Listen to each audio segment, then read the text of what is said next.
பிரியமானவர்களே, இயேசு கிறிஸ்துவின் நாமத்தில் உங்களுக்கு என் அன்பின் வாழ்த்துக்கள். இந்த அமெரிக்க தேசத்தினுடைய தேசிய பறவை கழுகு. அதனால் அங்கங்கே இந்த மாதிரி கழுகு சிலைகளை செய்து வைத்து அதை ஞாபகப்படுத்தி கொண்டே இருக்கிறாங்க. நாமும் ஒரு வேறு வசனத்தை ஞாபகப்படுத்திக்கிட்டே இருக்கணும். அந்த வசனத்தை தான் கர்த்தர் இன்றைக்கு உங்களுக்கு தருகிறார். ஏசாயா 40:31 கர்த்தருக்கு காத்திருக்கிறவர்களோ புது பலன் அடைந்து கழுகுகளைப் போல செட்டைகளை அடித்து எழும்புவார்கள். நீங்க பலனை இழந்து போன நிலைமையில காணப்படுறீங்க. ஆவிக்குரிய வாழ்க்கையில, சரீரத்துல, சமுதாயத்துல உங்களுடைய பலனை இழந்து சோர்ந்து போன நிலைமையில இன்றைக்கு இந்த வார்த்தை கேட்டு கொண்டிருக்கலாம். நீங்க ஒரு புது பலனை பெற்றுக்கொள்ள போறீங்க. ஆண்டவர் உங்களுக்கு ஒரு புது பலனை இன்றைக்கு தந்து உங்களை பலப்படுத்தி கழுகுகளை போல எழுந்து பறக்கும்படி கர்த்தர் உங்களை ஆசீர்வதிக்க போகிறார். அதனாலதான் உங்களோடு பேசுகிறார். இந்த கழுகினுடைய ஆயுசு காலம் 70 வருஷம்னு சொல்றாங்க.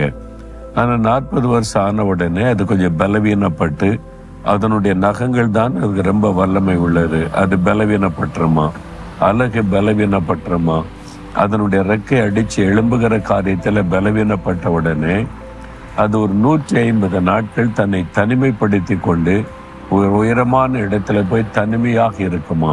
கிட்டத்தட்ட 40 நாட்கள் கழித்து அதனுடைய ரெக்கைகள், அதனுடைய இதெல்லாம் உதிர்ந்து விடும். அந்த பழைய பலவீனப்பட்ட அழகெல்லாம் உடைத்து விடும். நகங்களெல்லாம் பாறையில் அடிச்சு உடைத்துருமா. அதன் பிறகு புதுசா நகம் வளர ஆரம்பிக்கும், அழகு வளர ஆரம்பிக்கும், முடி முளைக்க ஆரம்பிக்கும். அதன் பிறகு பார்த்தீங்கன்னா அது வயசான மாதிரியே தெரியாது. திரும்ப புது பலன் அடைந்து கம்பீரத்தோடு எழும்பி பறக்க ஆரம்பிக்குமா. அதே மாதிரி நீங்க பலவீனப்பட்டு சோர்ந்து போன நிலைமையில இனிமே அவ்வளவுதான், வயசாயிட்டு நம்முடைய ஆவிக்குரிய வாழ்க்கையில இது மாதிரிலாம் கடந்து வந்த இப்ப அப்படி ஆயிட்டோன்னு சோர்ந்து இருக்கீங்களா? இல்ல, கழுகளை போல செட்டைகள் அடித்து நீங்க புது பலனோட எழும்பணும்னு ஆண்டவர் விரும்புகிறார்.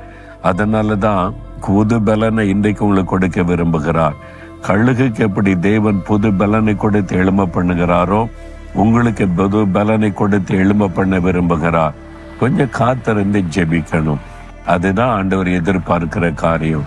தினமும் அதிகாலையில எழும்பி 1 மணி நேரம் காத்திருந்து ஜெபிச்சு பாருங்க. அந்த நாள் முழுவதும் ஒரு புது பலன் இருப்பதை நீங்க உணர்றீங்கல்ல.